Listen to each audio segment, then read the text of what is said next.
Une des principales difficultés du professeur de FLE, c'est de rendre ses cours dynamiques, interactifs, amusants pour que l'élève ne s'ennuie pas et soit intéressé. Dans cette vidéo, on va essayer de découvrir comment faire un cours percutant, dynamique et amusant pour vos élèves. Je vous suggère de bien rester jusqu'à la fin de la vidéo pour découvrir ces petits secrets qui vont faire une énorme différence pour vous. Bonjour, je m'appelle Jérémy Fulep, j'ai 26 ans et je suis enseignant de FLE en ligne. Pendant 5 ans, j'ai été professeur de français langue étrangère en présentiel à travers 4 pays, la France, l'Allemagne, l'Angleterre et la Chine. Enseigner le FLE en présentiel pendant tant d'années, ça m'a énormément plu, j'ai appris énormément de choses.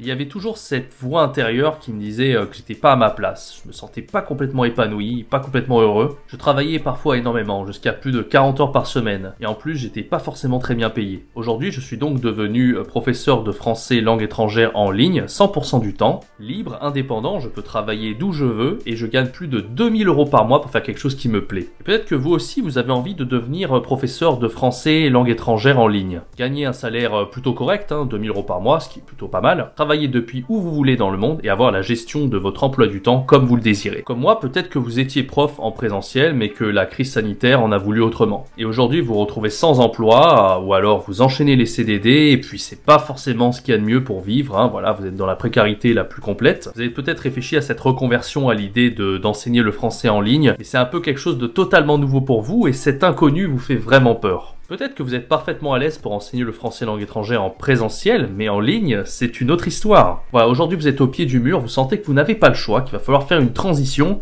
mais trop de choses vous effraient. Si vous êtes reconnu dans la description que je viens de donner, je vous suggère de regarder la dernière vidéo que j'ai réalisée à ce sujet. J'espère qu'à travers cette vidéo, je vous ferai un petit peu réfléchir quant à la possibilité d'enseigner le français langue étrangère en ligne, vers la voie de l'autonomie et de l'indépendance. Voilà, donc n'hésitez pas à cliquer sur cette petite fiche en haut de l'écran pour voir la vidéo, et elle est également dans la description. Alors vous l'aurez compris, aujourd'hui je vais davantage m'adresser aux enseignants de FLE en ligne. On va donc voir dans cette vidéo la solution ultime à l'ennui, comment faire pour que vos élèves soient captivés 100% du temps, autrement dit, comment créer le cours parfait, ou presque. Alors peut-être que vous avez ce style d'enseignement où vous dites, voilà, là j'ai tel élève à telle heure, quel genre de document je vais bien pouvoir faire avec cet élève. Donc un petit peu au dernier moment, voilà, vous choisissez des documents, voilà, des choses que vous avez envie de faire, un petit peu au hasard comme ça. Au final, vous vous rendez compte qu'il n'y a pas forcément de logique à faire ça, c'est pas forcément bienvenu, voilà, c'est un petit peu aléatoire. Ou alors vous faites votre cours, les élèves vous écoutent pendant un certain temps, mais vous sentez que la sauce prend pas. Ils sont plus en train d'attendre la fin de l'heure que réellement être concentrés dans votre cours. Ou alors vous êtes dans cette situation où vous parlez énormément pendant le cours, vous utilisez limite toute votre salive, et l'élève il est comme ça, il vous écoute, ouais, vas-y, continue, parle. Puis finalement, c'est pas dynamique, c'est juste trop magistral. Ou alors vous n'arrivez pas à intégrer du ludique dans vos cours. Le contenu que vous choisissez est pas assez fun, pas assez ludique. C'est pour ça qu'avec vous, j'aimerais maintenant analyser 5 erreurs les plus fréquentes que font les professeurs de FLE en ligne et de savoir comment les éviter à tout prix. Alors la première erreur que font en général les profs de FLE, c'est qu'ils ne choisissent pas forcément bien le matériel pédagogique. Vous choisissez un peu le matériel pédagogique comme ça vient, en fonction de votre envie du moment, ou voilà, ce que vous avez sous la main, tout simplement, ce qui reste sur votre clé USB. Ou alors c'est du contenu que vous allez aimer vous, mais pas du contenu que votre élève va aimer. Pourtant, c'est ça le plus important. L'autre erreur, c'est que les ressources pédagogiques ne sont pas assez variées. Ce qui est très important dans un cours, c'est de varier les niveaux de compétences, passer de la compréhension orale à la compréhension écrite, etc., mais aussi de varier les supports de cours. Par exemple, passer plus d'une heure sur un document sonore, peut-être intéressant, mais en tout cas, c'est pas assez varié. Autre erreur que font les professeurs de FLE, c'est qu'ils utilisent un matériel pédagogique qui est bien adapté à l'enseignement en présentiel, mais beaucoup moins en ligne. En présentiel, on va pas forcément utiliser le téléphone ou des codes à scanner, par exemple, de type Learning App, alors que dans l'enseignement en ligne, ce genre d'activité est tout à fait intéressant. En voyant un petit peu les différentes solutions qu'on peut apporter à ces différents problèmes. Concernant le mauvais choix du matériel pédagogique pour l'enseignement en ligne, j'aimerais vous apporter donc les solutions. Ce sont des solutions subjectives qui m'appartiennent. Libre à vous de dire ce que vous en pensez dans les commentaires de cette vidéo. D'abord pour moi, ce qui est très important, en plus quand vous faites un cours en ligne avec un seul apprenant, c'est de bien connaître les goûts de votre apprenant. Qu'est-ce qu'il aime particulièrement et d'adapter le contenu pédagogique en fonction de ce qu'il aime lui. Si par exemple votre apprenant est passionné de musique, ça peut être super intéressant de faire un cours qui est orienté sur le thème de la musique. Comme ça vous êtes sûr qu'au niveau des cours, il sera extrêmement captivé. Ça c'est très intéressant. Si vous êtes passionné de pêche et que l'apprenant n'a rien à cirer, ça risque d'être compliqué d'intéresser votre apprenant, bien évidemment. Encore une fois, il faut s'adapter au maximum à votre apprenant. Pour les cours en ligne, c'est d'ailleurs excellent parce que souvent vous aurez des cours solo, ça sera beaucoup moins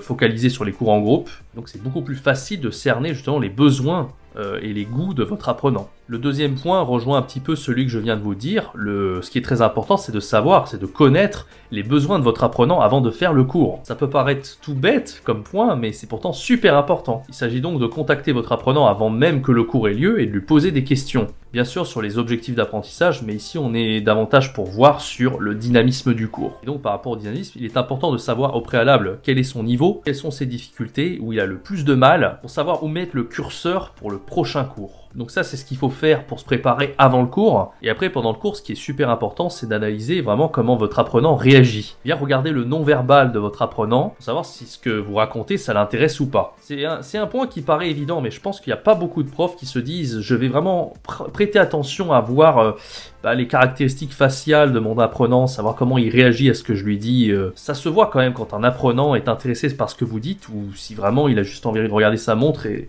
de finir votre cours parce que ça l'intéresse pas. Voilà, bien faire attention avant le cours à ce qu'il aime, ses besoins, et après, pendant le cours, voir si c'est vraiment, ça l'intéresse, s'il rigole, s'il est vraiment jovial, si voilà, si ça lui plaît, ça se voit tout de suite. Concernant le matériel pédagogique pas assez varié, là, vous le savez si vous avez été formé au FLE, mais il va falloir l'adapter à l'enseignement en ligne. Utiliser des jeux de rôle, des dialogues, des musiques à compléter, des questionnaires, enfin vraiment il y en a pour tous les goûts. Mais le plus important, et ça on va le voir dans le point numéro 2, c'est qu'il faut que ça suive une progression logique. C'est bien d'avoir des activités ludiques, mais quand on les balance un petit peu dans la gueule du loup, c'est un petit peu dommage. Je vais vous en reparler dans une petite minute. Alors, au niveau des autres erreurs que peuvent faire les enseignants de FLE quand ils débutent dans l'apprentissage de l'enseignement en ligne, c'est de ne pas avoir un cours réellement structuré avec une vraie progression pour votre apprenant. Beaucoup d'enseignants de FLE en ligne font un petit peu la même chose qu'en présentiel, c'est-à-dire qu'ils ont tous les documents sur leur clé USB par exemple, un peu comme en présentiel, ils auraient tous les documents dans un classeur donc sur leur bureau, donc ça peut être des PDF, des audios,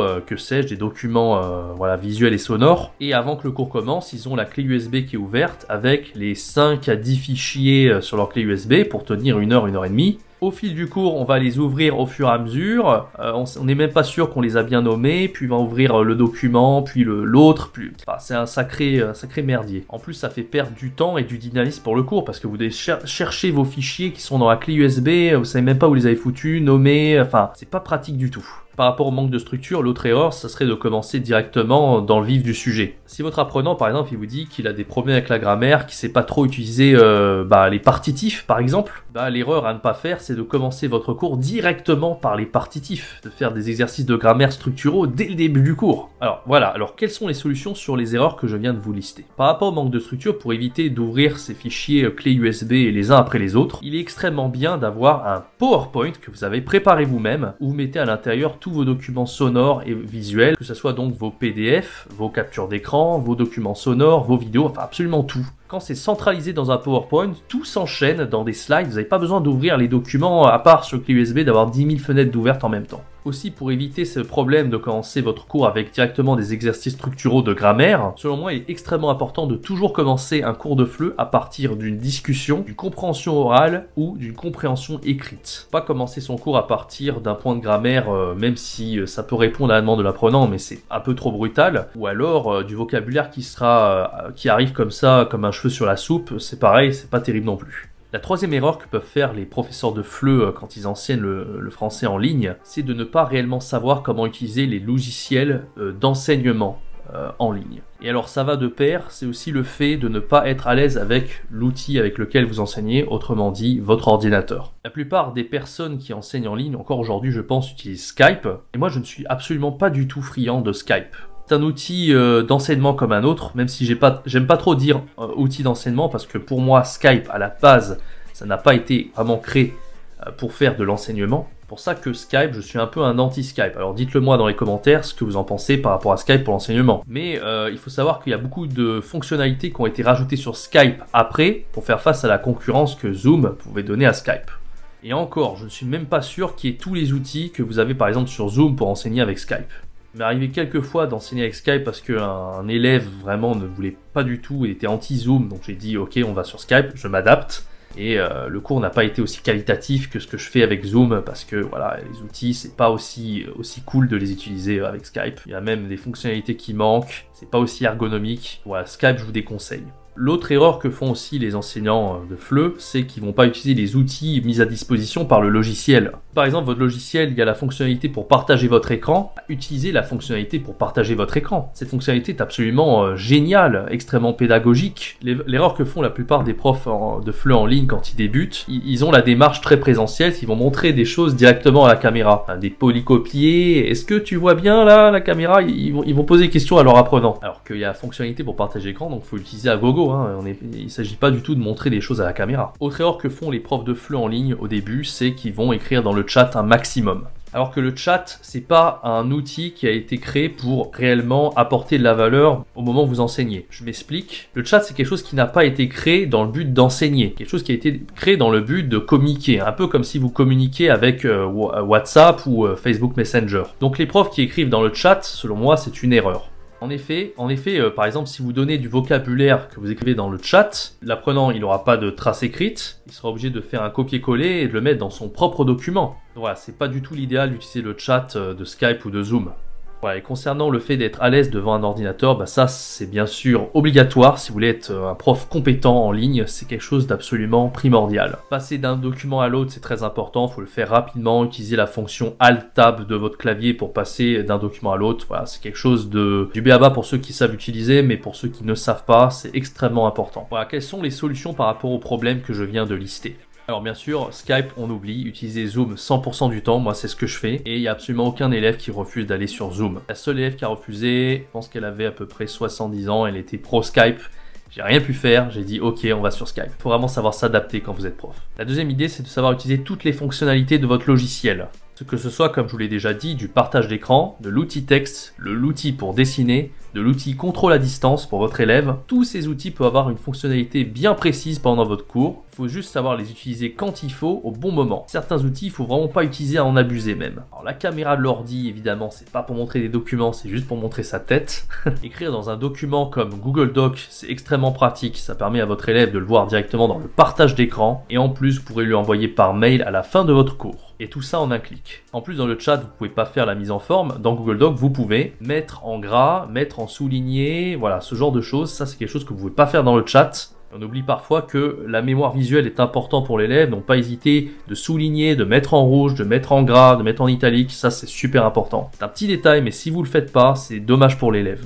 Alors voyons un peu d'autres erreurs que les profs de FLE peuvent faire dans l'enseignement en ligne. La plupart des profs de FLE savent qu'il faut que l'enseignement ne soit absolument pas magistral. C'est-à-dire qu'il faut que ce soit l'élève qui participe un maximum. C'est pas à vous de parler 100% du temps, ça devrait plutôt être à l'élève de parler 95% du temps. Or souvent les profs de FLE qui ne sont pas à l'aise en ligne vont avoir tendance à beaucoup trop parler parce qu'ils ne sont pas dans leur environnement de prédilection qui est l'enseignement en présentiel. En présentiel, surtout quand c'est des cours en groupe, vous pouvez faire parler les élèves entre eux, vous avez un espace de liberté beaucoup plus important. En cours en ligne, surtout quand vous êtes en face à face avec l'étudiant, c'est un piège de se dire que maintenant il va falloir parler et utiliser votre salive. Autre problème, le fait de parler trop vite quand vous avez un apprenant. Ou encore le fait d'utiliser des mots qui sont trop compliqués. Si votre élève est à un niveau A1, n'utilisez pas des mots qui sont B1 ou plus. Parfois l'apprenant, et c'est normal au début, ne comprendra pas votre prononciation. Ou même le langage de communication en classe. Si vous lui demandez de lire le texte, lis le texte s'il te plaît. Peut-être que là ce que je viens de dire, il va pas comprendre, même si c'est quelque chose de tout à fait basique. Et parfois c'est même au niveau A2, A2+, qui ne vont pas comprendre cette phrase. Ça peut arriver.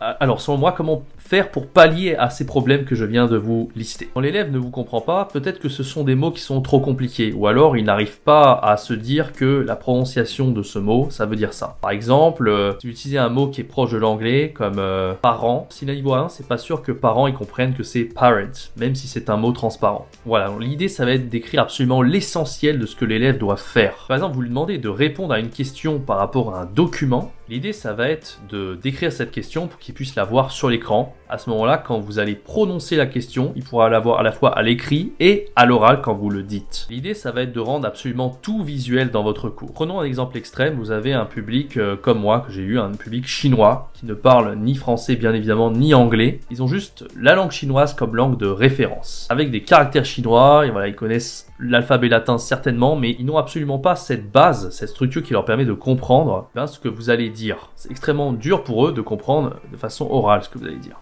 Alors que si tout est écrit, ça va être beaucoup plus facile pour eux de faire le lien entre ce que vous sortez de votre bouche et ce qui va apparaître à l'écran. L'idée pour rendre votre cours le plus visuel possible, ça va être d'utiliser ce PowerPoint, de mettre vos images dedans, de mettre vos questions dedans, de mettre vos documents sonores dedans et de les faire défiler avec votre clavier avec les animations PowerPoint. Non seulement ça va vous enlever un stress absolument énorme, en plus le cours sera ultra dynamique, il y aura des animations, donc tout sera didactisé, voilà, il n'y aura absolument aucun problème pour vous et pour votre apprenant. Sur le choix des mots, il faut utiliser davantage les mots qui sont transparents, c'est-à-dire qui sont proches de l'anglais, surtout quand votre élève a le niveau A1, pourra comprendre la plupart du temps. Si ce n'est pas des mots transparents, il faut que ce soit des mots qui soient simples, faciles à retenir, le plus possible, ou alors qui soient proches de la langue maternelle de votre apprenant. Si vous parlez la langue de votre apprenant, évidemment, ça donne un avantage. Pour ne pas parler trop vite, il est important de se mettre dans la peau de l'élève, savoir si j'étais à sa place, est-ce que j'arriverai à tout comprendre à ce que je dis en ce moment. Si ce n'est pas le cas, il faut vraiment baisser son rythme vocal, vraiment de se dire et de parler le moins possible. D'où le fait de mettre beaucoup de choses visuelles. Non seulement vous économiserez de l'énergie, mais en plus votre apprenant comprendra l'essentiel, il ne sera pas perdu, il n'aura pas de mal de tête. Essentiel de rendre vraiment quelque chose de très structuré et très visuel. Si vous maîtrisez l'anglais, ça sera un énorme plus et ça pourra rassurer énormément votre apprenant. Ce qui ne veut pas dire qu'il faut utiliser l'anglais dans votre cours à mort. Évidemment, s'il est complètement perdu, au cas vraiment où il n'arrive pas à comprendre, vous pouvez utiliser un petit mot d'anglais par-ci par-là, ça mange pas de pain. En tout cas, 95% du temps, il faut que ce soit votre élève qui soit en action et pas vous. S'il y a un texte, c'est à lui de lire le texte à haute voix. S'il y a une question, c'est à lui d'y répondre et pas à vous. S'il y a un jeu, c'est à lui de le faire. Votre cours doit vraiment être structuré de sorte à ce que vous économisiez de l'énergie et en plus que ce soit votre apprenant qui fasse tous les efforts. Il faut que ce soit vos apprenants qui soyez actifs et vous que vous soyez passifs la plupart du temps. Au niveau des dernières erreurs que je peux lister par rapport à l'enseignement du français langue étrangère en ligne, c'est bien sûr de perdre son sang-froid, de s'énerver en cas de problème, perdre ses moyens ou de rejeter la faute et les problèmes sur l'apprenant. Alors ça c'est un truc, ça c'est pareil, c'est mon avis complètement subjectif. S'il y a un problème technique, dites-vous que c'est toujours votre faute, c'est pas de la faute de l'apprenant. C'est à vous de gérer absolument tous les imprévus. De votre côté, le matériel doit être impeccable. Du côté de l'apprenant, si votre apprenant a un problème de micro par exemple, il y a toujours une solution. Peut-être que votre apprenant il a un iPhone, il peut suivre votre cours à partir de l'iPhone et que la qualité sonore sera bonne. À vous de suggérer et de rassurer votre apprenant et de garder votre sang-froid et votre patience. Également, il faut garder un maximum de sympathie, donner à votre apprenant envie de reprendre cours avec vous et de vous revoir et voilà, il faut de la sympathie humaine. Souvent, un élève, un apprenant, il choisit le prof parce qu'il aime aussi sa personnalité. Bien sûr, il faut que le prof lui apporte de la valeur, mais c'est sa personnalité qui va aussi beaucoup primer et faire la différence sur les autres profs. Voilà pourquoi les qualités humaines d'un prof sont extrêmement importantes et absolument pas négligeables. Sinon, on apprendrait des langues à partir de machines 100% du temps et on demanderait jamais à des humains de nous enseigner les langues. Alors, je vous remercie d'avoir suivi cette vidéo jusqu'au bout et j'espère que je vous aurai fait réfléchir sur pas mal de points concernant l'enseignement du FLE en ligne. Alors la théorie c'est bien, mais la pratique c'est mieux, bien évidemment. Pour mettre en pratique tout ce que je viens de vous dire dans cette vidéo, j'aimerais maintenant vous proposer mes services. Absolument tout ce que nous avons vu dans cette vidéo, j'aimerais vous aider à le faire en vous accompagnant de A à Z. Ce coaching, cet atelier, cet accompagnement personnalisé que je vous propose maintenant, c'est dans le but de proposer une qualité de cours exceptionnelle, de sorte à fidéliser, motiver vos apprenants sur le long terme et faire en sorte qu'ils ne s'ennuient absolument jamais pendant vos cours. Et on va mettre en pratique tout ce qu'on a vu dans cette vidéo, mais cette fois-ci pour de vrai. Alors comment va se passer ce coaching exactement? Dans ce coaching, je vais vous apprendre à créer une structure et une progression pour vos cours, de sorte à les rendre complètement dynamiques. Pour rendre vos cours parfaitement captivants, je vais vous enseigner comment utiliser ces logiciels d'enseignement en ligne, en particulier Zoom, avec tous ces outils et toutes ces fonctionnalités cachées. Je vais vous montrer comment intégrer la grammaire et les jeux dans votre cours de façon ludique et intéressante. Je vais vous montrer comment adopter la bonne attitude pour que vos apprenants soient en action pendant votre cours, que ce soit vous qui soyez plus en mode passif, pour que votre apprenant soit absolument formé de la meilleure des façons. Alors le lien de cet atelier personnalisé apparaît en ce moment même en bas de l'écran et il est également dans la description. C'est le tout premier lien dans la description. Concernant ce que j'ai dit dans cette vidéo, n'hésitez pas à me donner votre avis dans les commentaires. Vraiment, je serai le premier à lire tous vos commentaires. Je suis absolument curieux de savoir et de connaître votre avis. Si cette vidéo vous a plu, n'hésitez pas à mettre un énorme pouce bleu. Ça fait toujours plaisir de la partager sur les réseaux sociaux également. Ça serait génial. Et abonnez-vous à ma chaîne YouTube Enseigner le FLE en ligne. Quant à moi, je vous dis à bientôt pour une prochaine vidéo. C'était Jérémy. Ciao, bye bye.